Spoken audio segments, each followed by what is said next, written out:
Dahil kapwa broken-hearted, may nangyari sa kanila para makaramdam ng ligaya. Panindigan kaya ng lalaki ang nagawa? Tara, tunghayan natin ang nakakakilig at kakaibang kwentong ito. Hindi ko ipapagamot sa iyo ang aso ko, baka mamatay pa. Doon ako sa expert na vet. Uwi ka na at bentahan mo na lang ako ng mga isda o kaya gulay. Naiiritang sagot ni Aling Vanjie kay Claire. Hindi pa nga siya nakakapasok ng tuluyan sa bahay, ay talagang pinagtatabuyan na siya. Sabi ko po sa inyo, painumin niyo na siya ng, "Huwag mo namang ipilit, alis na." Mas lalong sumungit ang boses ni Aling Vanjie.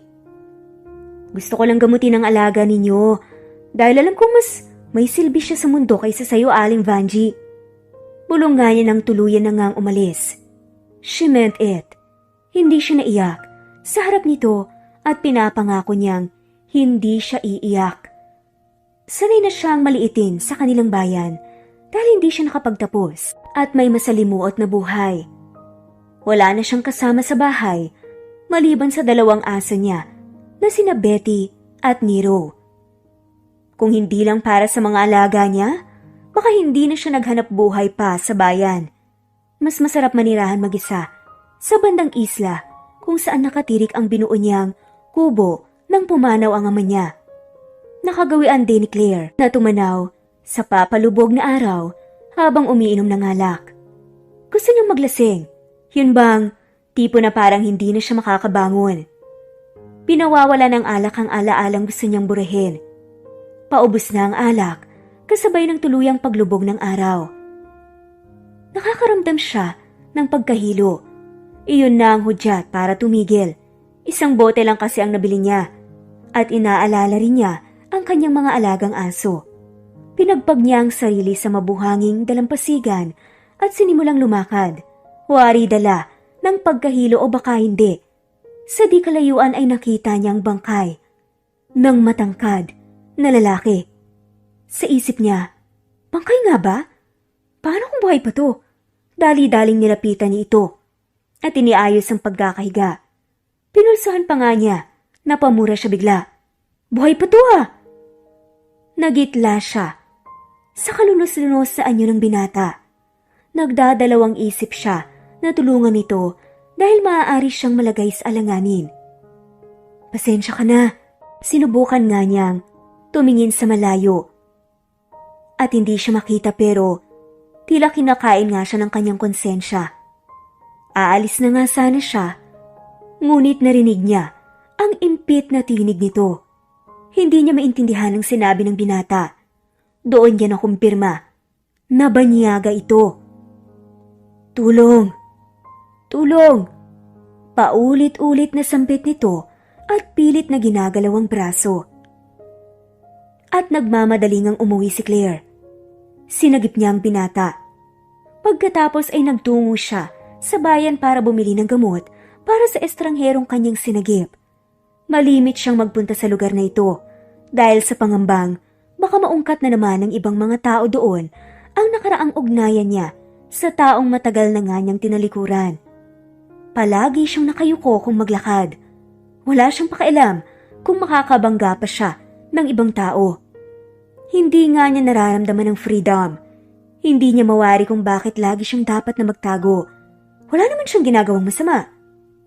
Claire, napahinto siya sa mahinhin na boses ng binatang si Jeric.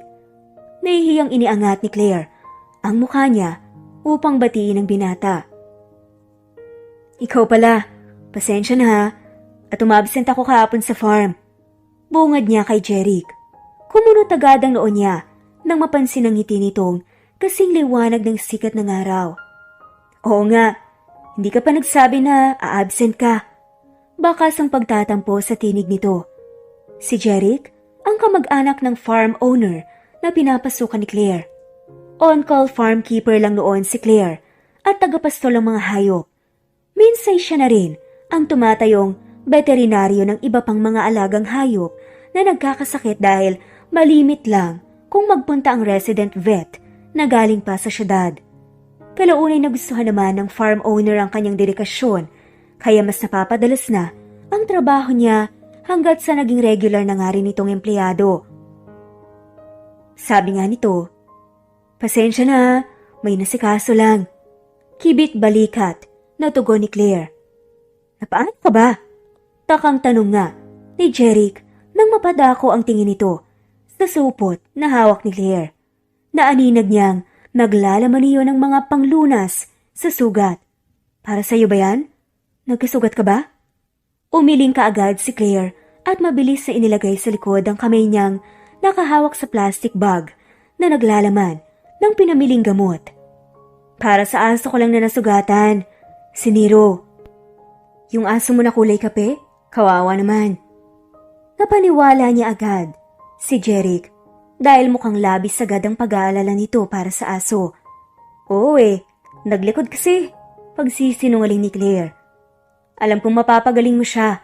Sige, ingat ka sa pag-uwi ah." "Salamat Jeric, ikaw rin mag-ingat ka." Mabilis na binawi ni Claire ang mga tingin sa binata at nilagpasan na nga niya ito. Kinapa niya ang kanyang dibdib.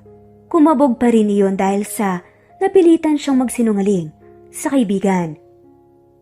Si Jeric lang ang masasabi niyang pinagkakatiwalaan niyang tao. Alam din ito ang past niya, pero hindi pa nito alam kung saan siya nakatira. Ang alam lang nito, nangungupahan siya dati malapit lang sa bayan. Pero hindi nito alam ang itinayo niyang bahay sa liblib at malapit na sa karagatan. At halos wala siyang kapitbahay doon. Kakagat na naman ang dilim, kaya nagmadali siyang pumara ng tricycle na maghahatid sa kanya malapit sa bahay. Sa loob ng kalahating minuto ay nakarating din siya sa dalampasigan. Malakas ng radar ng dalawa niyang alagang aso at sumalubong kaagad ang mga ito sa kanya. Pagpasok pa lang sa kubo, maingat na inihanda ni Claire ang kinakailangang bagay para maiyampat ang lunas sa estrangherong lalaki. Maaliwalas na ang anyo nito kumpara kahapon dahil nalinisan niya ang unang mga sugat nito sa mukha. 2 ulit ang pagbuntong hininga ni Claire habang pinagmamasdan ng lalaki. "Tama ba itong ginawa ko?" Katanungang sumagi sa kanyang isip. She was really hesitant na iligtas ito dati. Noon pa man, ayaw na nga niyang ma-involve sa pagsagip ng buhay ng mga tao. Lagi na lang kasi siyang napapasama kahit maganda ang kanyang intensyon o hangarin. Marahil, dahil na rin sa past niya. Mabuti pa na mga hayop na lang ang iligtas niya dahil wala siyang masamang salita na maririnig sa mga ito. Minsan kasi, hindi marunong magpasalamat ang ibang tao. Napailing na nga lang siya. Nang magsawa sa pagmasid sa lalaki, pinakain muna niya ang 2 aso. Sunod na inilabas niya ang mga gamot para maipanglunas sa lalaki. May mga sugat pa kasi ito sa ibang bahagi ng katawan. Maingat na inialis si Claire ang nakatakip na kumot sa katawan nito. Sa katunayan, nakita na nga niya ang kabuuan ng lalaking ito habang binibihisan ng panibagong damit. Hindi nga niya maidedenay na ang lalaking ito ay talaga namang napakamatipuno. Parang napaka-proportional ang pangangatawan nito at sa height niya. Naisip nga nitong si Claire na medyo curious na nga dito. Ano kayang trabaho nito? For sure. Kasama ito sa mga mayayaman na pamilya. Nawala siya kaagad sa konsentrasyon nang mapagtanto niyang lantad na ang kabuuan ng lalaki. Wala na itong anumang takip sa katawan. Bakit ba ganito ang utak ng tao? Lumilikot kapag nakakita ng katawan. At binatukan nga niya ang sarili sa kanyang isip. Napaiwas siya agad ng tingin at minabuting ampatan ng lunas ang sugat ng lalaki. Maingat niyang nilagyan ng benda ang mga sugat nito. Nang matapos, ay maingat na inihiga ito ni Claire sa maliit na papag. Nagawa na niya ang part niya. Kung hindi ito makaligtas, makadalhin na nga niya ito sa ospital. Pero for sure, makakaligtas ito. Alam mo nitong tama ng baril. Magpahinga ka na. Mahinang bulong niya na nagbabaka sakaling maririnig siya ng binata. Nilagay nga ni Claire ang kanyang ulo sa table. At umaasa nga ito na bukas, ang lalaki ngang iniligtas niya ay iiwan na nga lang siya roon. Kahit wala siyang makuhang pasasalamat, ang mahalaga'y mawala na ito sa kanyang landas. Ngunit malalim na ang gabi ay hindi pa rin siya makatulog. Naisip niyang tumambay saglit sa dalampasigan at gaya ng nakagawian, tatanaw siya sa karagatan at iinom na naman ng serbesa. Dumarami ang alalahanin niya dahil sa lalaking hindi pa rin nagkakamalay. At sumapit na nga ang ikalimang araw na nang binata sa kanyang poder at wala man lang improvement sa lagay nito. Kinuha ni Claire ang bote sa gilid at inubos ang laman nito. Tama na. Tinamaan na nga siya ng alak at pasya niya na babalik na nga siya sa kubo niya na hindi man malayo sa kinaroroonan niya. Matamang pinagmasdan niya ang dalawang aso na sumalubong sa kanya at dinadambahan na siya ng mga ito. Sabi ko naman sa inyo hindi ako magtatagal. Inubos ko lang ang 2 bote. Nagagalak na tugon niya sa mga aso. Nakasunod pa rin ang 2 aso hanggang pagpasok niya sa loob. Nakaramdam na nga siya ng hilo at napasandal saglit sa pader. Heto na nga, oras nang makatulog dahil babagsak na ang katawan niya. Saglit na ipinikit ni Claire ang mga mata at sa pagdilat niya, napadako ang tingin niya. Sa lalaking kanina pa niya inaalala ng gusto. Nanginginig na ang talukab ng mga mata nito. Senyales na tinatangka na nga nitong dumilat mula sa ilang araw na pagkakahimbing na tulog. Tila nawala ang pagkahilo ni Claire. Tama, sa lalaking estranghero galing ang boses na bigla niyang narinig. Nilapitan niya ito at pinagmasdan. Sinusubukan nga nitong igalaw ang kanyang balikat at mga kamay. Pati ang ulo'y ginagalaw-galaw na rin ito at parang humihingi ng saklolo. Gumising ka, usal ni Claire sa mahinang tinig na halos siya lang ang nakarinig. Kinikilabutan kasi siya sa mga sandaling yun. Ngayon lang siya muling nakakita ng tao mula sa bingit ng kamatayan na nagkakamalay ulit. Hindi man pangkaraniwan ang tagpong ito, nagsisitindigan pa rin ang balahibo sa kanyang katawan. Parang nilalamon siya nang hindi maipaliwanag na takot. Tila nanumbalik siya sa isang engkwentrong kinabilangan niya noon at maswerte pang nabuhay siya. Napabilang siya sa isip. 1, 2, 3. At sa huling bilang, dumilat na nga lang tuluyan ng lalaki. Ngayon niya napagtanto na lubhang simpatiko ito kapag kagising. His looks are so unreal. Nabato-bala ni si Claire at hindi na nagawang kumurap. Kinaumagahan, unti-unting lumilinaw ang tanawin para kay Rainiel. Una niyang nasilayan ang babaeng lubhang nag-aalala habang nakatingin sa kanya. Nakatali ang hanggang balikat na buhok ng babae at medyo makapalang kilay. Simple man itong tignan pero may 2 bahagi ng mukha nito ang masasabi ni Rainiel na pinakamaganda. Ang mata, nakatamtaman ng laki at talaga namang nangungusap at ang bibig nitong bahagyang nakabusal at medyo maputla. Wala siyang nabakas ng ngiti sa dalagang kaharap. Don't. Iyon lang ang tanging namutawi sa kanyang manipis na labi. Hindi niya madugtungan pa dahil hindi niya alam kung paano i-express ang pakiusap niya na huwag siya nitong saktan. Kung titignan kasi, tumatalim pa ang tingin sa kanya ng babae na parang kapag gumalaw siya, makakatikim siya kaagad ng bigwas o tadyak. Anong gusto mong sabihin? Tanong ng babae na hindi niya mawari kung anong kahulugan. Don't. Napalitan ng pagniwi. Ang matalim na pagkakatitig ng babae.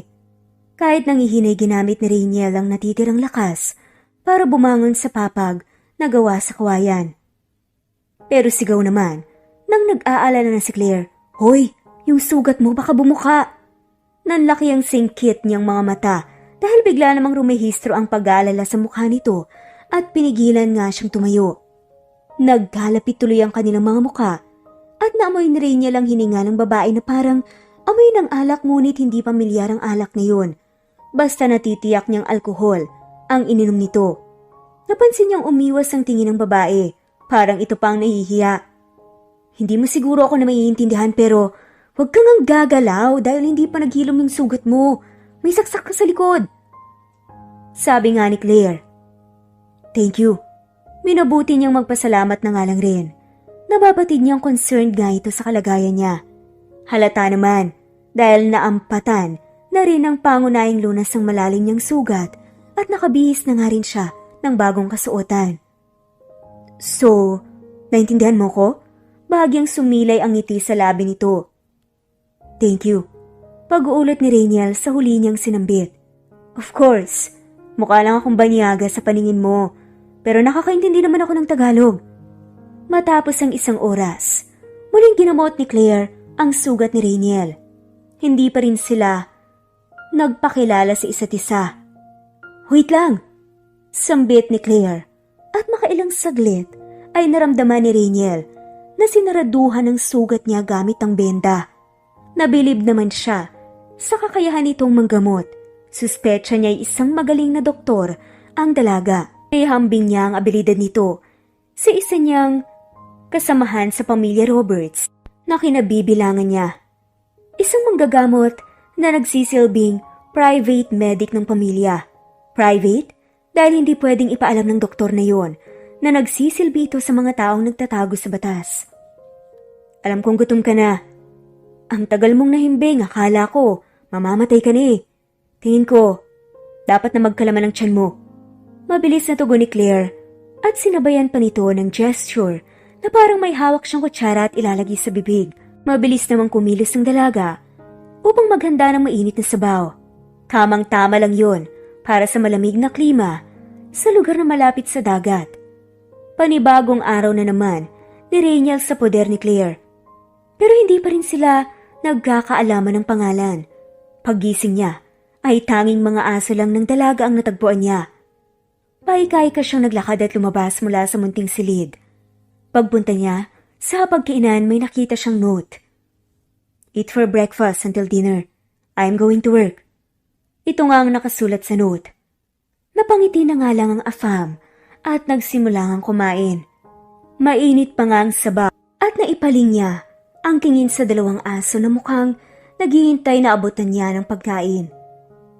Nag-English pa talaga siya eh. Marunong naman ako magtagalog.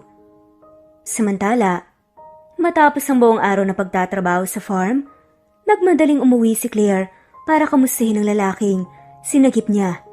Dali-dali siyang pumasok sa loob ng bahay. Tanging dalawang aso lamang niya ang natagpuan niya sa loob.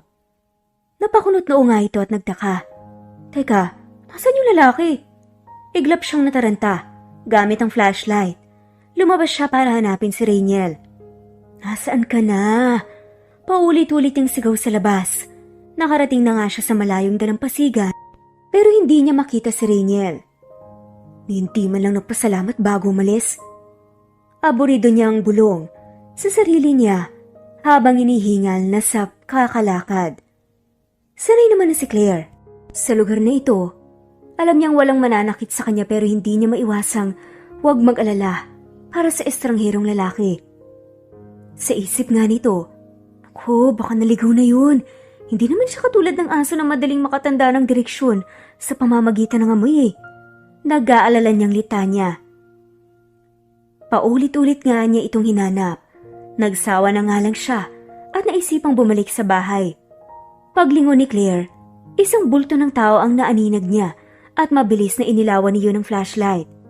Si Rainiel nga, ang lalaking yun. Nakatayo ito na para bang kanina pa siya inoobserbahan. Kusa itong umiti. Nasisiraan ka ba? Saan ka ba nagpunta? May himig na panenermong bunga ni Claire kay Rainiel. Hinanap lang kita sa labas. Matapat na sagot naman ni Rainiel. Sa susunod, magpaalam ka naman kung aalis ka. Angil nga ni Claire. Paano kung makakapagpaalam eh ako nga lang mag-isa sa bahay? Pero huwag kang mag-alala, nagpaalam naman ako sa mga aso mo. Apologetic na sagot naman ni Rainiel. Nakarating na nga sila sa bahay pero hindi pa rin nagbago ang timplada ni Claire. Nakabusangot pa rin siya kay Rainiel. Inoobserbahan niya ito. Nakapamulsa ang binata at parang nilalamig dahil nanginginig ito. Mabilis niyang ikinuha ito ng jacket kaso nga lang, bitin iyon dahil sa katangkaran ng binata. Oh, isuot mo. Aburidong hagis ni Claire ng jacket kay Rainiel na agad naman itong nasalo. Thank you. Mahinang sambit ni Rainiel at bigla siyang pinaningkitan ni Claire. Yan lang talaga alam mong sabihin. Thank you ka ng thank you eh. Sa kabilang banda, ay nakonsensya naman si Claire sa ginawa niyang pagsusungit. Nilapitan niya na nga lang si Rainiel sa kanya, inilabas ang kwaderno at ballpen. Ililista ko lahat ng gastos ko sa'yo at pag sakaling alis ka na, dapat kang magbayad. Sambit ni Claire nang hindi tumitingin kay Rainiel dahil naging abala siya sa pagsusulat. Nilista niya ang lahat, mula gamot at pagkain. Pati na rin ang binili niyang damit sa binata para may magamit ito. Hinayaan nga siyang obserbahan ni Rainiel hanggat sa nag-usisa na nga rin ito sa kanyang sinusulat. I have no money. Sabi nga nito na para bang nagsusumamo. Pero may branded akong alas na damit ko. Sana lang inaroon pa. Yun mo nang gagawin kong collateral.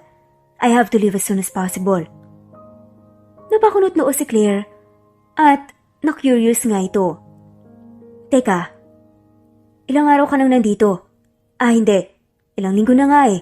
Ano bang nangyari sa'yo? Isusurrender na ba kita sa mga pulis? Sa tingin ko, mas matutulungan ka nila. Mungkahi naman ni Claire. Kailangan ko makita ang girlfriend ko. Ikakasal na kami sa susunod na linggo. Pag-amin pa ni Rainiel. Para bang nakaramdam ng kirot si Claire nang sinabi niya yon. Pero tanong na nga lang nito, paano ka ba napadpad dito? Saka, taga saan ka ba? Hindi mo na kailangang malaman. Basta dalhin mo ako sa Maynila. Kailangan kong pigilan ang kasal nila. Pagpupumilit ni Rainiel. Hindi madali ang gusto mo. Pero sige, malaya ka namang umalis sa poder ko. Hindi kita pipigilan basta. Kailangan mo munang gumaling. At siya nga pala, hindi kita masasamahan sa Maynila. Wala naman akong kabuhayan doon eh. Sagot pa nga ni Claire sa lalaking tunog demanding. Sa pakikiusap nito sa kanya, parang may nararamdaman siyang hindi tama. Basta, kailangan kong makapunta doon. Kung hindi ka sasama, basta paalisin mo na lang ako at pautangin na lang ng pera. Bossy na pahayag ni Rainiel. Pero sagot naman ni Claire, hindi ko pa nga nalalaman ang pangalan mo eh. Tapos gusto mo agad na pahiramin kita ng pera? Tanong ni Claire at aburidong huminga ng malalim. Kinabukasan, nabuti na nga lang ni Claire na ignorahin ang existence ng estranghero sa kanyang bahay. Sana umalis na lang talaga siya. Hindi naman kaaya-ayang ugaling mayroon siya. Bulong niya sa sarili habang naglalakad papunta sa kanyang pinapasukang trabaho. Hindi nilingon ni Claire si Rainiel nang makalabas siya sa bahay. Napayoko na nga lang din si Rainiel at napansin ang lunch bag na nakapatong sa mesa. Ang alam niya, hinanda iyon ni Claire para sa trabaho nito. Ano ba naman siya? Bakit pati sariling baon niya kinakalimutan pa? Nagmadali nga si Rainiel na lumabas. Mabilis siyang kumilos para habulin si Claire, ngunit ganoon na nga lang kalaki ang pagtataka niya nang mabilis din itong nakalayo. Pakiwari niya ay nag-teleport ito kaya hindi na niya makita. Buti na lang at malinaw ang kanyang mata. Mabilis niyang nasipat si Claire na patawid na nga sa tulay na malapit sa dalampasigan. Hinabol niya ito. Buti na lang sanay siya sa matulin na pagtakbo. Hoy! Kunot noong nilingon ni Claire si Rainiel matapos siyang huminto sa pagtakbo. Nakaabot na rin ito sa dulo ng tulay. Bakit mo ako sinusundan? Lalong nalukot ang mukha ni Claire nang salubungin nga siya ni Rainiel at iniabot nito ang lunch bag na naiwan niya kanina. Saka lang niya napagtanto ang bagay na nakaligtaan niya. Naiwan mo. Sambit ni Rainiel at inabot ang lunchbox ni Claire. At kung titignan nga, ay parang nga silang mag-asawa sa kanilang kinikilos ngayon. Sabi na nga lang ni Claire, salamat. Oo nga pala, may terminal lang bus papuntang Maynila. Nasa akin ang kwintas mo. Isasanla ko na lang muna to para may pera ka na pamasahe kaysa singilin ka. Mas okay na siguro na mawala ka na sa landas ko. Hindi ko alam kung sino ka at hindi rin naman maganda na magstay ka na lang matagal sa bahay. Kahit pa sabihin walang chismosa sa kapitbahay. Basta, hindi pa rin magandang may kasama akong ibang tao, lalo na lalaki. Masyadong marami pa namang marites dun sa amin. Sabi nga nito. Bago tinalikuran nga si Rainiel. Hirit naman ni Rainiel. Ayaw mo bang magpakilala man lang ako? Napakunot to ang babae at sabi nito, para saan? Dapat nagpakilala ka na simula nung imulat mo ang mga mata mo. Akala niya pa naman ay titigil na sa kakasunod si Rainiel, pero mas naunahan pa nga siya nito sa paglalakad. Okay, akin na ang kwintas na dala ko. Ako na lang magsasanla. Sabi pa nga ni Rainiel. Good idea, at least wala na akong iisipin pa. Sagot ni Claire nang hindi man lang nadismaya sa harap ng binata. Babalik pa rin ako para magbayad ng utang na loob sa'yo. Kailangan ko lang pigilan ang kasal ng nobya ko. Kahit wag ka nang bumalik. Napangiwi na nga lang si Rainiel. Talagang isinanla na nga niyang kwintas na nag-iisang bagay na kasama niya nang siya'y makaligtas bukod sa kanyang kasuotan. Naisanla niya iyon sa halagang 5,000. Sobra na nga yun sa pamasahe niya pabalik sa Maynila. Sana mahintay pa ako ni Sashna. Mataimtim na dalangin ni Rainiel pagkasakay niya sa bus. First love nga niya ito. And sa tingin niya, ang last one na nga rin niya. Ngunit alam niya na maraming hadlang sa kanilang pag-ibig. Pero kahit ganoon, pangahawakan pa rin ni Rainiel ang pangako niya sa kanyang nobya sa kabila ng maraming pagdududa sa mga kilos ito bago pa may nangyaring masama sa kanya. Sa loob ng 8 oras, nakarating na nga siya sa pagdarausan ng kasal. Nakahanda ng lahat at mukhang kasal talaga ang pagdarausan sa hotel na magsisilbing venue. Ngunit ipinagtaka naman niya na may marinig siyang MC na nagsasalita ng speech para sa dalawang magkasintahan. Congratulations, future Mr. and Mrs. Roberts. Anunsyo ng kanyang narinig. Sandali, kanino na ikasal si Sashna? Bakit may nagko-congratulate? Kinakabang tanong ni Rainiel sa kanyang sarili at talagang sumilip sa loob kung saan ginaganap ang seremonya. At ikinagulat niya sino ang kasama ng kanyang nobyang si Sashna sa entablado. Ang adoptive elder brother niya na si Renzo na mas lalo niyang ipinagtaka. Ibig sabihin, pinagplanuhan nila to? Pag-question niya habang naglalakad palapit kina Sashna at Renzo. Nakakuyom ang mga palad niya sa mga sandaling iyon. Sa simula pa lang, ay alam niyang si Renzo ang may kagagawa ng sinapit niya sa isla pero wala siyang katibayan. At alam niyang mahirap kalabanin ng kuya niya na nagpapakitang tao lamang. Mga traidor kayo! Nabulabog ang lahat sa malakas na tinig ni Rainiel. Iglap, napagkagulat ang bumakas hindi lang sa engaged couple, pati na rin ang mga bisita. Ngunit kahit galit si Rainiel sa dalawa, hinanap niya agad ang adoptive father niya na si Mr. Roberts. Rainiel, we thought you ran away and went abroad. Nagpadala ka ng email na umatras ka na sa kasalin niya ni Sashna at tinatanggap mo rin na nagmamahalan sila ni Kuya Renzo mo. May nakapagsabi pa nga sa amin na nasa Norway ka para magbakasyon. Kinakabahang pahayag ni Mr. Roberts sa kanyang ampon. Masyadong mahaba ang issues ng kanilang pamilya pati na rin sa pagkakaampon kay Rainiel at ang pakikihati ng kanyang Kuya Renzo sa kanyang nobya. How would you even believe that email? Sino nagpadala sa inyo? Bakit napakadali sa inyo na maniwala? Look at me now. Do I look fine? Halos mawalan na ako ng buhay, Dad. Hindi ko nga alam kung paano nangyari sa akin ang lahat ng to. Sa tingin niyo ba, ganito ang itsura ng isang taong nag-enjoy sa ibang bansa? Puno ng hinanakit.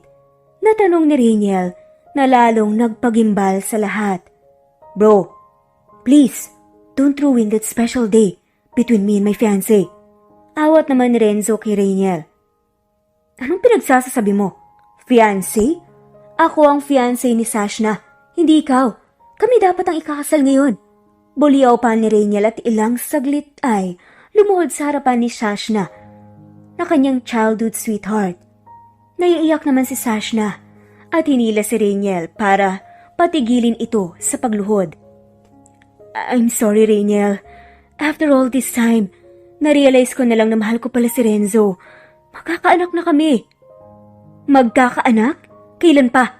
Hindi ako makakapayag. Tayo naman ang nagmahalan from the start. Naiiyak na sigaw ni Rainiel hanggat sa pinatawag na nga ni Mr. Roberts ang mga security personnel. You all betrayed me. You, Kuya Renzo, you planned all of this. Akala mo siguro, nagtagumpay ka na, patayin ako. Sigaw pa ni Rainiel. Son, please stop. Pag-usapan natin to in private. Pakiusap ni Mr. Roberts sa ampun niyang anak. Kung gusto mo sana akong kausapin, hindi mo sana pinatawag ang sandamakmak na security. I will now cut ties with all of you. Alam ko naman na sa simula pa lang, hindi niyo na ako gusto bilang ampon. Hindi ba? Malaki na rin naman ako. Kakayanin ko na malayo sa inyo. Madamdaming pahayag ni Rainiel. Okay, calm down, Rainiel. Pakiusap pa ni Mr. Roberts. Naipaliwanag na nga ng Don. Nasabi nito na fixed marriage between Renzo and Sashna ang magaganap at noon pa pala may tinatagong lihim ang dalawa. At hindi na mababali pa ang kasunduan dahil para na rin sa isang ilegal na organisasyon ng kasunduang iyon. Rainiel felt betrayed. Kaya naisip ni Rainiel na magpakalayo-layo pansamantala. Wala na siyang balak ipaimbestiga kung paanong nangyari na halos mawalan na siya ng buhay sa dalampasigan kung saan nakita siya ni Claire dahil alam na nga niya na simula pa lang kung sino ang nag-utos na gawin ang masamang balak na yun. Sa kabilang banda, ay bigla niya ngang itong naisip, si Claire, ang pinagkakautangan niya ng loob sa ngayon. At kailangan pa rin niya itong pasalamatan. Kaya naman kumuha na nga lamang siya ng mahalagang gamit sa mansyon at nagdala na nga rin ng pera. Kailangang balikan niya ang dalagang iyon para naman hindi na ito isipin na manggagansya siya at hindi marunong tumanaw ng utang na loob.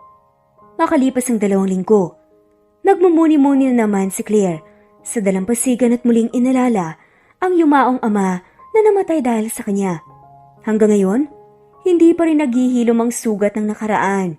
Habang nakatanaw sa dagat, panay pa rin siya sa pag-inom ng alak na lagi naman niyang ginagawa. Kung hindi ako naging suwail, di sana kasama ko pa ang tatay ko ngayon. Pulong niya sa kanyang sarili at nagsimulang humikbi. Wala siyang kamalay-malay na natunghayan pala iyon ni Rainiel. Pero sabi nga lang nito, hey, nandito na ako ulit. Boses ng isang lalaki ang umagaw sa atensyon ni Claire. Agad naman niyang nilingon iyon.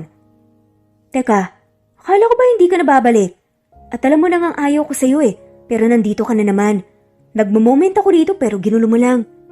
Tila pagtataboy na sambit ni Claire sa binatang umupo na sa buhanginan para lang tumabi sa kanya. Nakasanla ang kwintas ng mother ko malapit sa lugar na to. Tinubos ko lang, tapos dumaan na nga rin ako para magbayad ng pagkakautang ko. Kwentahin mo na lang lahat at babayaran ko na lang. Kaso, cheque nga lang. Pagsisiwalat naman ni Rainiel. Ang labo mo, kung magbabayad ka lang rin naman, dapat cash na. Bakit pa ganyan kayong mayayaman? Takot na maglabas ng cash. Puro kayo online mode o deposit o kaya via check. Reklamo ni Claire. Saka, baka tumalbog pa yan, kaya wala akong tiwala sa check na payment mode. Bakit naman? Ganito na lang. Bukas na bukas. Samahan mo ako sa bangko. Magdedeposito na lang ako ng pera. At ngayon din, bibigyan na kita ng paunang bayad. Hanggang ngayon ba naman, tingin mo sa akin ay napakasamang tao? Kung tutuusin, hindi na sana kita babalikan kung wala talaga akong plano na magbayad.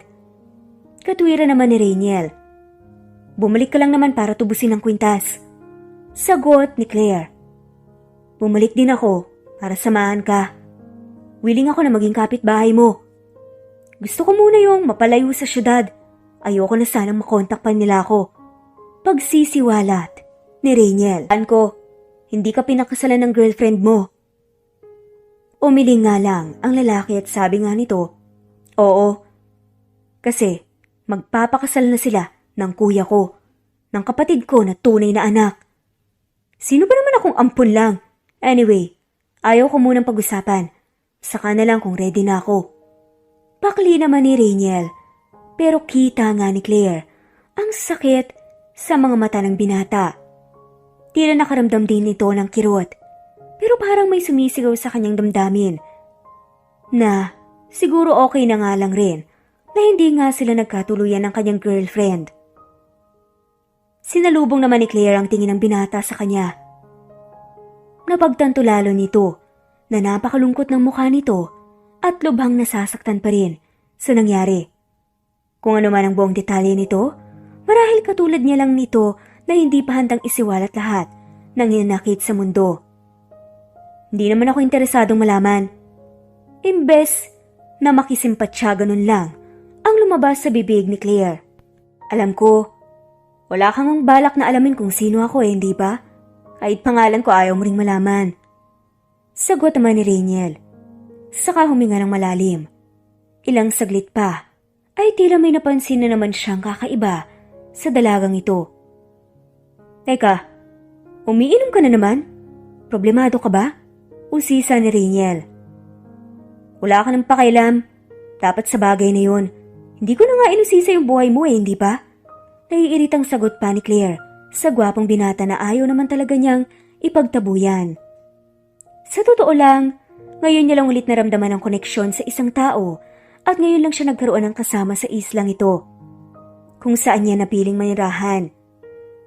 Sa kabilang banda, parang napawi ni Rainiel ang pangungulila niya sa pakikisalamuha sa mga tao. Baka nga isang araw tuluyan na nga siyang maaliw sa presensya nito.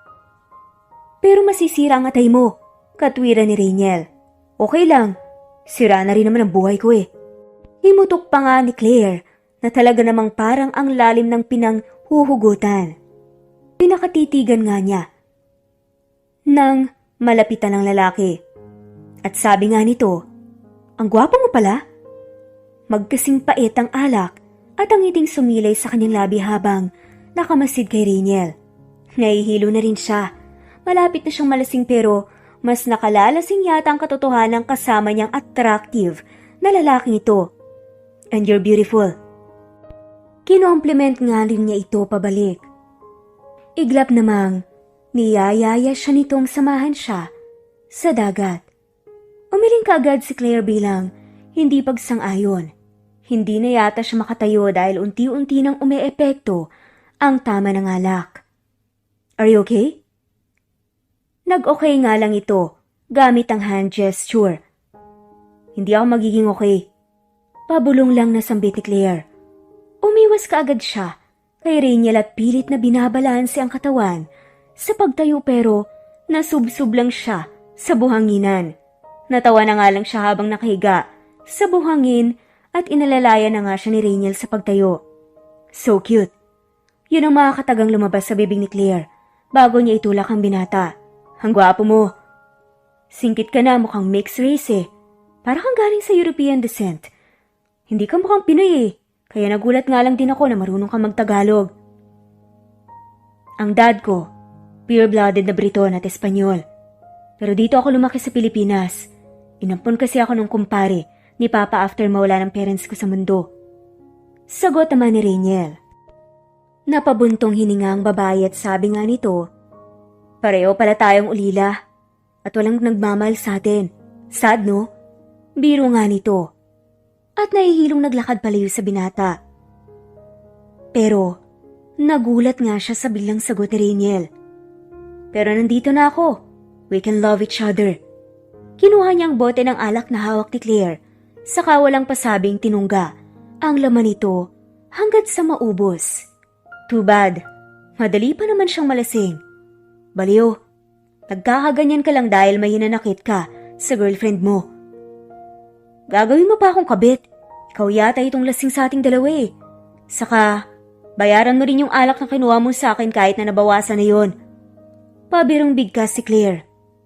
Tuluyang nilayuan niya si Rainiel at nakasunod pala sa kanyang binata dahil concerned talaga ito sa kanyang sitwasyon. Nagtagal sila ng ilang oras sa dalampasigan hanggat sa medyo may tama na nga rin ng alak si Rainiel. Nag-agree nga sila na bumalik na nga sa bahay pagkatapos noon.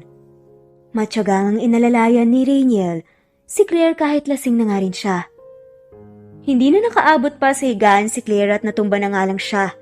Hinayaan niyang buhatin siya ni Rainiel sa kanyang higaan. Panandali ang namagitan ng katahimikan sa kanilang dalawa at masuyong hinaplos ni Rainiel ang pisngi ng dalaga. What? Untag ni Claire dahil ipinagtataka niya kung bakit biglang lumalapit sa kanya si Rainiel. Pero bulong nga nito, gusto kitang makasama. At sa isang iglap, kapwa napapikit ang kanilang mga mata. Huli nilang namalayan, tuluyan na ngang nagtagpo ang kanilang mga labi. Nagdiriwang ang kanilang mga puso hanggat sa namalayan nilang nakarating na sila. Sa loob ng silid, maingat na hiniga ni Rainiel si Claire at nang putulin niya ang halik saglit na pinakatitigan niya ang maamo nitong muka. Bakit mo ginawa yun? Bakit mo ko inalikan? Sinasamantala mo ba ang kalasingan ko?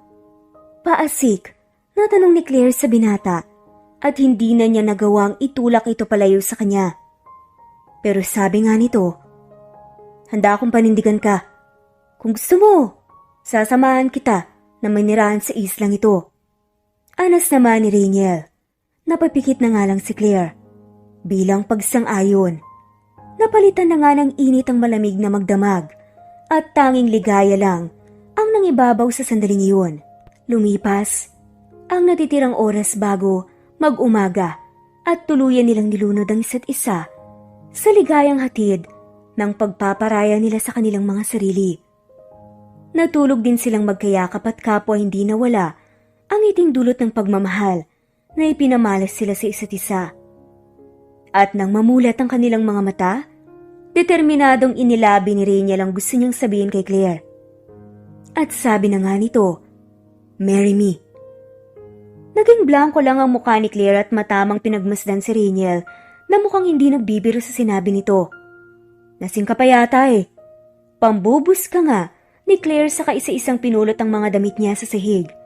Sa kabilang banda, alam niyang wala siyang pinagsisisihan nang ibigay niya ang sarili niya sa estrangherong katabi niya. Sa malamig na silid, sa halip na umimik pa, minabuti niyang lampasan si Rainiel na parang wala siyang narinig. Dire-diretso lang siya sa pagbaybay sa dalampasigan. Sumunod naman kaagad si Rainiel at tinunahan ng bilis ng paglakad ni Claire hanggat sa maharangan nga siya. Napatigil na nga ito dahil wala siyang choice. Do you understand what I'm saying? Untag ni Rainiel na sinuklian naman ng sarkastikong pagtawa ni Claire. You are asking for a marriage to someone you didn't know. That's rude. Alam kong para usan lang ang tingin mo sa nag-iisang tulad ko. Sinamantala mo ang kalasingan ko. Yun lang natitiyak ko. Hinugot pa yata sa kaibuturan ng puso ni Claire ang mga katagang yun. Nais niyang ipagdiinan. Nabiro lamang ang sinabi nito ngunit sa kabilang banda, nagising ang mahimbing niyang natutulog na puso. Is it bad?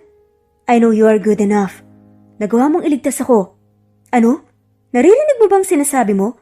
Alam mo ang nakaraan ko. Bakit? Nakasama ba kita para masabi na I am good enough? Hindi mo alam ang nakaraan ko. Napapikit lang si Claire at dinama ang unti-unting pagpatak ng kanyang luha. Batid niyang dapat mawala na siya sa harap ni Rainiel dahil makikita nito ang napipinto niyang pagpalahaw kaya binilisan niyang pagtakbo hanggat sa madapa siya at mabasa ng tubig dagat. Hoy, sandali! Sigaw ni Rainiel kasabayang pagtangka na alalayan sa pagtayo si Claire ngunit maagap naman itong lumayo.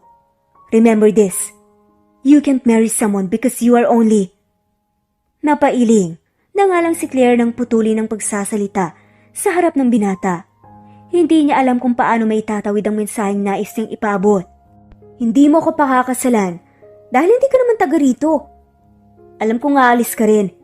Huwag mo na akong sanayin na lagi kang nandito kasi baka pag dumating ang oras na masanay ako, baka malungkot na naman ako ulit dahil alam kong lalayo ka rin. Hindi ka nararapat dito, okay? At alam kong gusto mo lang siguro ng ganun. Eh di sige, ibibigay ko na lang ang sarili ko. Bilang kabayaran. Mababang uri naman ako ng tao kaya okay lang. At isa ba, gwapo ka naman eh. Pinakatitigan niya sa mga mata si Rainiel. Gaya nito, nag-uumapaw pa rin ang pagsusumamo sa kanyang puso. Hindi umimik si Rainiel. Pakiwari niya ay naging mabilis siya sa tagpong iyon. Matapos may mangyari sa kanilang dalawa. Napagtanto niya na parang may nag-udyok sa kanya Naalagaan ng dalagang si Claire. Kahit wala siyang kaalam-alam sa nakaraan nito at sa dahilan kung bakit ito nag-iisang naninirahan sa payak ni Isla. Bakit nandito ka pa? Napilitang tanong ni Claire. Ngiti muna ang tugon ni Rainiel sa kanya bago pumuesta sa kanyang tabi. Hindi ako aalis hanggat hindi ka nakakapagdesisyon. Susundan kita at susuyuin. Ipapakilala ko rin ang sarili ko sa'yo para hindi ka na magduda pa. Pagtatapat ni Rainiel. Hindi na nagsalita si Claire. Nanatili silang nakamasid sa dagat nang hindi man lang nag-uusap. Kapwa malalim na pala ang kanilang iniisip sa sandaling iyon. Gusto nang kumawala sa pamilya Roberts. Ngunit kailangan kong magpakasal sa iba para lang makasigurado sila na hindi ko sisirain ang relasyon ni na Kuya Renzo at Sashna. Pwede ko na rin makuha ang parte ng pera mula sa naibentang properties ng yumao kong mga magulang. Sa isip ni Rainiel. Iyon talaga ang goal niya kaya siya bumalik. Bukod sa pagbabayad ng utang na loob sa babaeng nagligtas sa kanyang buhay. Ngunit sa pagiging misteryoso naman ni Claire, tila may nag-uudyok na naman sa kanya na iperso ito at alagaan na dapat ay hindi niya nang titignan ang dalaga bilang isang kagamitan. Kaya napagpasyahan nga niyang sundan si Claire sa pinagtatrabahuan nito sa isang animal farm at pansamantala namang nanirahan siya sa maliit na bahay malapit lang din sa farm. Ipinagtanong na nga rin ni Rainiel ang pangalan nito sa mga taong nakapaligid sa lugar na yun. At lumipas ang isang buwan, na ganoon na nga ang ginagawa niyang pagsunod. Minsay, voluntaryo rin siyang naglilinis ng farm at alam iyon ng may-aring si Jeric. Claire palang pangalan mo ha? And currently, isa kang veterinarian. Impressed na sambit ni Rainiel at pumasok na nga sa farm upang magkunwaring guest at potential customer. Samantala, magaling na si Cody. Inobserbahan ko talaga siya hanggat sa lumakas na ulit siya at magkaroon ng ganang kumain. Masayang balita ni Claire kay Jeric matapos ibalik sa kulungan ang kambing na si Cody. Buong araw siyang nagtrabaho sa bukid at ikinagaan ng pakiramdam niya na halos lahat ng hayop sa farm ay napapagaling niya nang walang kahirap-hirap. Lisensya na lang talaga ang kulang. Tiyak ko na magiging magaling kang veterinaryo sa bayan natin. Salamat sa tulong. Nakangiting tugon naman ni Jeric. Napasinghap na nga lang si Claire. Kailangan ko rin talaga ng diploma. Hindi ko naman natapos ang kurso ko eh. Bakit hindi mo na ituloy? Usisa naman ni Jeric. Nako, nasa 30 na ako. Masyado nang late para mag-aral. Hindi ko na siguro kailangan yun. Ang mahalaga makatulong ako. Katwiran ni Claire sa kaibigan. Sa bagay, magaling ka nga eh. Biruin mo yun? Nakapagligtas ka pa nga ng lalaki na halos patay na noong makita mo sa dalampasigan? Hirit naman ni Jeric habang umuusbong ang nakakaloko niyang ngiti. Napakunot na si Claire. Paano mo nalaman? Dahil hindi niya gustong malaman ng iba ang ginawa niyang pagtulong kay Rainiel. Sinabi ni Rainiel na kaibigan mo, madalas siyang nandito. Tumutuling na rin siya dito para raw gumaan ang trabaho mo. Ikaw hindi mo nabanggit na may kaibigan ka na pala bukod sa akin. Pagtatapat ni Jeric na may mapanodyong ngiti. Hindi maipaliwanag ni Claire ang bahagyang pagkairita sa inamin ni Jeric. Ngayong pinagkakalat ni Rainiel na siya ang naging tagapagligtas nito, lalo siyang nababagabag. Rainiel pala ang pangalan ng lalaking yun. Walang pasabing iniwan niya si Jeric at napagpasyahang lumibot muna sa buong farm.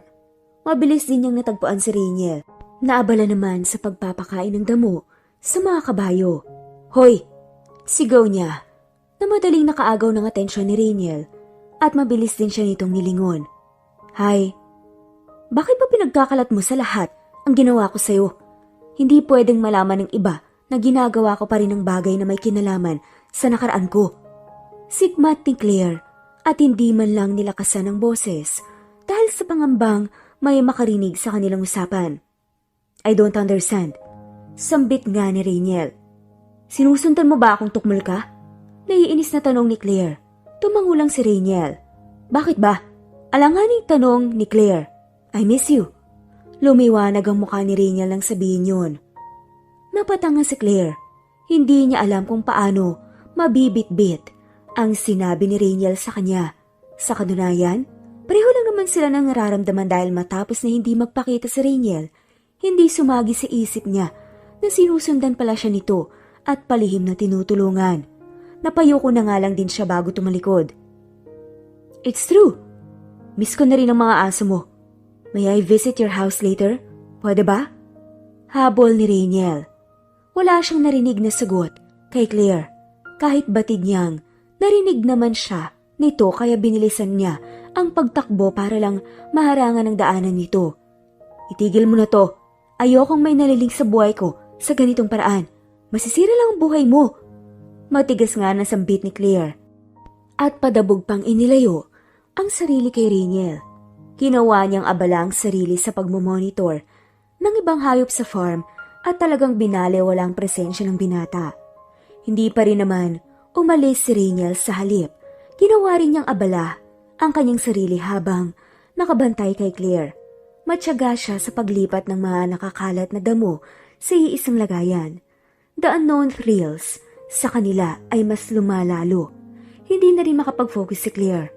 At nang panandaliang mawala si Rainiel sa paligid niya dahil natapos na ito sa trabaho, bigla naman siyang nalungkot. Hindi tama to. Bakit pa pag nariyan siya? Naiinis ako. Tapos ngayon naman hinahanap ko siya para akong nahihibang. Nalungkot nga itong pakli sa sarili. Natapos na nga ang shift niya sa trabaho. Namataan na naman ni Claire na naghihintay pala sa kanya, si Rainiel sa labas. Pakiusap naman.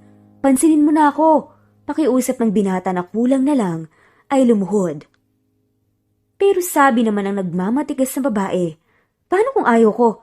Ipagkakalat mo rin ba na nagsiping na tayong dalawa? Kagaya ng ginawa mong pagmamalaki na iniligtas ko ang buhay mo? Galit na tanong ni Claire. Nilampasan nga niya si Rainiel kahit labag sa kanyang kalooban. Ayaw niyang may mabuong attachment sa lalaking ito na hinahangaan din naman niya ng palihim. Habang naglalakad sa may kadilimang kalsada, nakarinig na nga lang ng putok ng baril si Claire, kaya napaiyak siya at sumigaw ng malakas. Paniguradong may banta pa rin sa kanyang buhay dahil sa kanyang nakaraan. Pero bakit ngayon pa? Sa kanya nga ba ang banta na yun? O sa lalaking buntot ng buntot sa kanya na walang iba kundi si Rainiel? Napatago siya sa talahiban at nanginginig na tinakpan ng kanyang tenga. Mabuti na lang at naroon pala si Rainiel na madali siyang nahagilap at niyakap siya nito. Hindi ko alam kung saan galing ang putok ng baril. Wait, may panganib ba sa buhay mo? Yun ba ang dahilan kung bakit ayaw mo nalapitan ka ng kahit na sino? Concerned na tanong pa ni Rainiel. Kung malapit lang sila ngayon sa ospital, baka madala na nga niya si Claire at mapatingin sa doktor. Hinala niya na may dinaranas itong trauma kaya ganoon na lang ang panginginig nito. Kung papakasalan kita, kaya mo ba akong ilayo sa lugar na to? Biglang tanong naman ni Claire. Oo naman, kahit saan mo pa gusto. Kampanteng sagot ni Rainiel.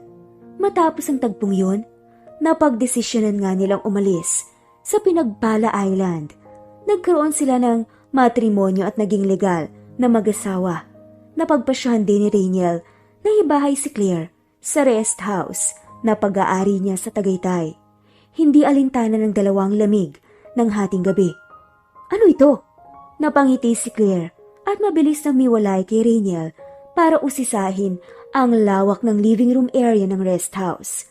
Napatingin din siya sa masaganang pagkain na nakahain sa mesa.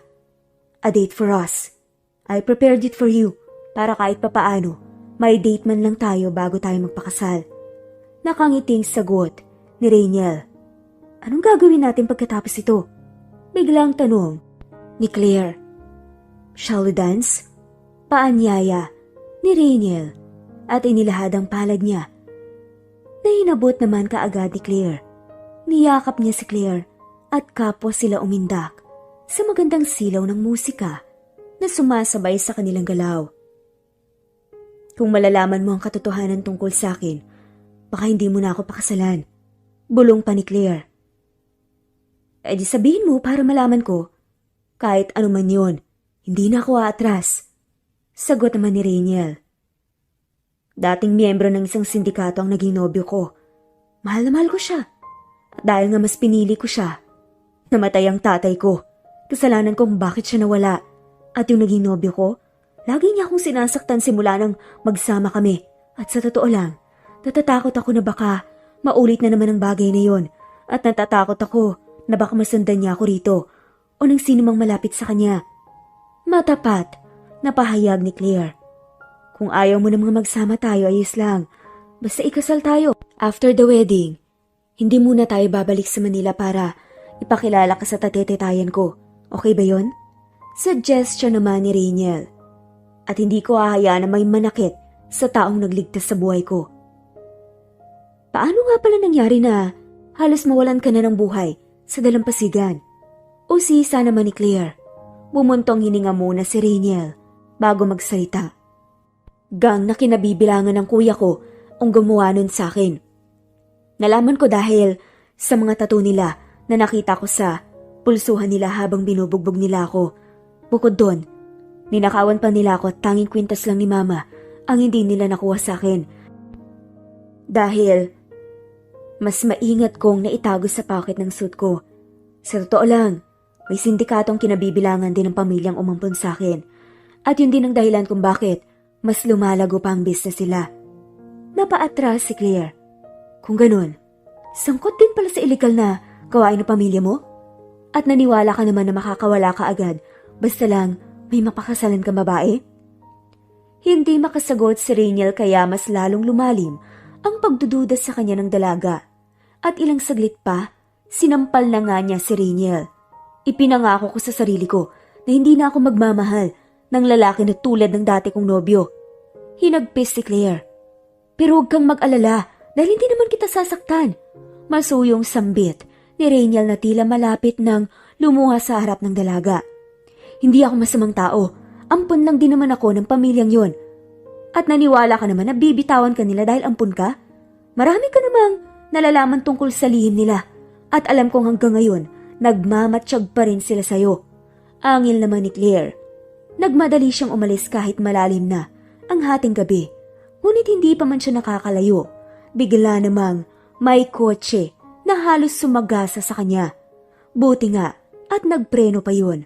Sa labis na kaba ay nasubsob tuloy si Claire sa sahig at laking gulat nga niya nang namukaan ang lalaking nagmaneho ng kotseng yun. Tobias? Nanginginig ang boses niya nang banggitin ang pangalan ng kanyang ex-boyfriend. Malademonyong tawa ang pinakawala ng lalaki bago siya nito hawakan sa buhok at itayo mula sa pagkakasubsob. Labis na nasaktan si Claire sa mga sandaling iyon. Akala mo siguro malaya ka nang makakahanap ng iba kahit 10 taon na ang lumipas? Ano akala mo sa akin? Pakakawalan ka ng ganun na lang? Tanong ni Tobias na nanilisik ang mga mata sa galit. Paano mo naman nalaman kung nasaan ako? Sinong nagsabi sa'yo? Naiiyak na sambit ni Claire. Akala mo ba, hindi na kita sinusundan na pinatitignan sa mga tao ko? Marami pa rin akong koneksyon, Claire. Hindi ka makakawala sa pagmamahal ko. May himig na pagbabantang sagot ng lalaking yun.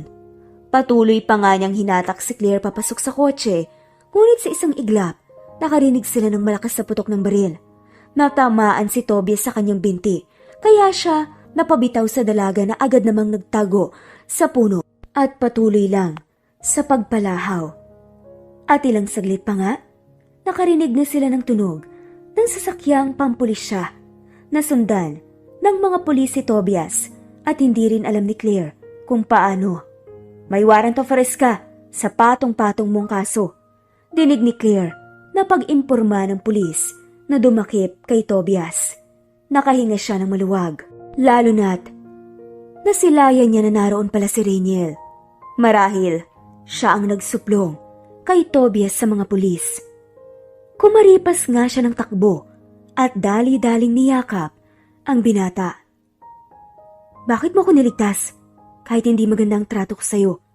Naiiyak na tanong ni Claire. Sabihin na lang natin na ibinalik ko lang sa'yo ang kabutihang ginawa mo sa buhay ko, Claire. Niyakap ni Rainiel pabalik ang dalaga at sa sandaling yun. sinisiguro niya na wala nang makakapanakit pa sa kanyang bagong pag-ibig. Nalaman ko mula kay Jeric ang lahat. Sinabi niya sa akin ang nakaraan mo at dahil doon, pinlano ko ng maigi ang lahat para lumitaw ang ex-boyfriend mo.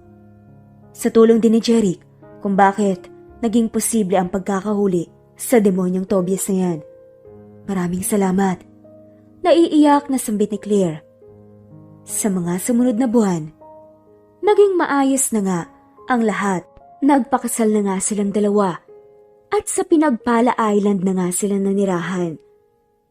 Patuloy nang binitawan ni Rainiel ang pamilya Roberts at sinisiguro niyang wala nang makakapanakit pa sa kanyang asawa. At habang nakamasid sa papalapit na takip silim ang dalawa, binaling ni Claire ang tingin niya kay Rainiel. May sasabihin ako. Alam mo ba kung bakit? Simula nang ikasal tayo, hindi na ako umiinom ng alak? Biglang tanong niya. Bakit nga ba? Bukod sa katotohanan hindi ka na miserable. Pabalik na tanong naman ni Rainiel. Dahil inaasahan kong magdadalang tao agad ako. At ngayon nga, magkaka-baby na tayo. Masayang balita naman ni Claire sa kanya. At ilang saglit pa ay nagtatatalon na nga sa tuwa si Rainiel. Salamat sa napakagandang regalo na maaga mong ibinigay. Masuyong sambit pa nga nito at naging saksi ang araw at karagatan nang muling magtagpo ang kanilang mga labi. At dito na nga nagtatapos ang kakaibang kwentong pagmamahalan nila Claire at Rainiel. Sabi nga nila, may mga pagkakataon talagang makakaranas tayo ng mga hindi magandang alaala. Pero may isang tao nga na sasamahan tayo. Nakalimutan niyon at mas maging mabuting tao na lamang. Maraming salamat po sa lahat ng mga walang sawang sumusubaybay ng ating full stories at shoutout po sa mga sumusunod. Ostonalito, Jane Rosario, Juvelin Romero, Josefina Rubio, Sapphire, Clade Boduso, Ida Gagnon, Rhea Baril, Minerva, Rex Roy, De Jessica Rose, Rosemary Adranida, Perla Malilin, Rose Ferraz, Antanaka, Marites Serit, Nit Cruz, Shirley Bautista, Madel Fuerzas, Norma Abelera, Angie Arabang, at shoutout na rin po sa lahat ng mawalang sawang sumusubaybay. Maraming salamat po. At muli, ito ang Cat Amazing Stories PH.